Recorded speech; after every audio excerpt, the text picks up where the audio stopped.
Hello guys, welcome to my channel.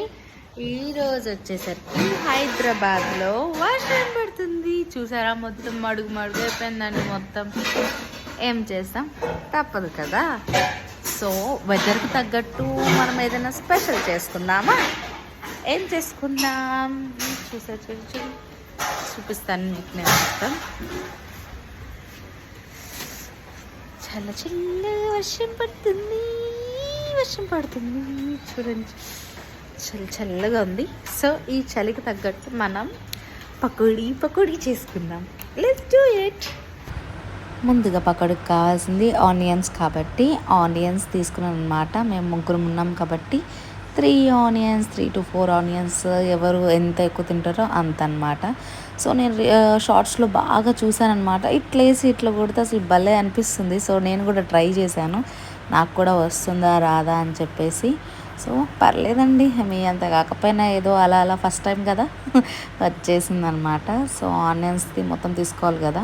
నేను షార్ట్లో చూశాను, ఇట్లా ఒక రకంగా చెప్పారనమాట, ఆయిల్ రాస్తే కళ్ళలో నుంచి నీరు రాదని. సో నేను కూడా ఈసారి ట్రై చేసి చూపిస్తాను. సో ప్రజెంట్ ఇప్పుడైతే తప్పదు కదా, ఎట్లయినా కానీ ఓడ్చుకొని కోసేసేయాలి. సో మొత్తం పొడుగ్గా సన్నగా తరుక్కోవాలన్నమాట ఉల్లిపాయలు. సో నేను మంచిగా ఒక 4 ఆనియన్స్ అని చెప్పాను కదా. సో సన్నగా తరుముకున్న తర్వాతకి ఏ గిన్నెలో అయితే మనం పకోడీ కలుపుకుంటున్నామో ఆ గిన్నెలోకి ఆనియన్స్ అన్నీ ఒక దాంట్లోకి వేసుకోవాలన్నమాట. దాంట్లోకి తగినంత కారం వేసుకోవాలి అండ్ తగినంత ఉప్పు కూడా వేసుకోవాలన్నమాట. సో మీ స్టైల్లో ఎట్లా చేస్తారో నాకు తెలియచేయండి. సో మా మమ్మీ స్టైల్ అనమాట ఇది. ఇంకా కొన్ని ధనియాలు చేతితోటే నలుపుకున్నారనమాట మా మదర్. సో చేతితోటి నలుపుకొని వేసేసారు. దీంట్లోకి ఇంకా మెయిన్గా కావాల్సింది ఏంటి, శనగపిండి. సో అది కూడా తగినంత వేసుకోవాలి. సో మా మమ్మీ బియ్యం పిండి కూడా వేసిందనమాట తగినంత. ఇంకొకటి ఏదో మసాలా అని చెప్పారు, బిర్యానీ మసాలా. కొన్ని ఏంటి అనుకుంటున్నారు, పచ్చిమిర్చి వేసుకొని మంచిగా ఫస్ట్ ఈ వాటర్ ఏం లేకుండా మంచిగా కలుపుకోవాలన్నమాట. తర్వాత సరిపోకపోతే కొన్ని వాటర్ యాడ్ చేసుకొని మంచిగా మిక్స్ చేసుకోవాలి.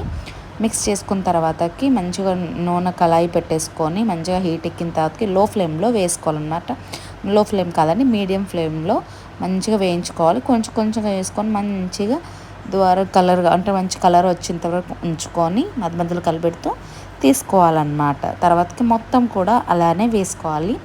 లాస్ట్లో వేసుకుంటాం చూడండి, దాంట్లో మంచిగా కరివేపాకు వేసుకొని మంచిగా తీసేసుకున్నారనుకోండి, అబ్బబ్బబ్బా తింటుంటే నోరు ఊరిపోతుందండి. మీకు కావాలి అనుకుంటే పచ్చిమిరపకాయలు కూడా ఉంటాయి కదా, లాస్ట్లో వేసుకోవచ్చు. మంచిగా క్రిస్పీ అవుతాయి అన్నమాట పచ్చిమిర్చి కూడా. అలా పకోడీ వేసుకొని అలా పచ్చిమిర్చి తింటే అబ్బబ్బా ఎంత బాగుంటుందో కదా. ఇలాంటి వీడియోస్ కోసం ప్లీజ్ సబ్స్క్రైబ్.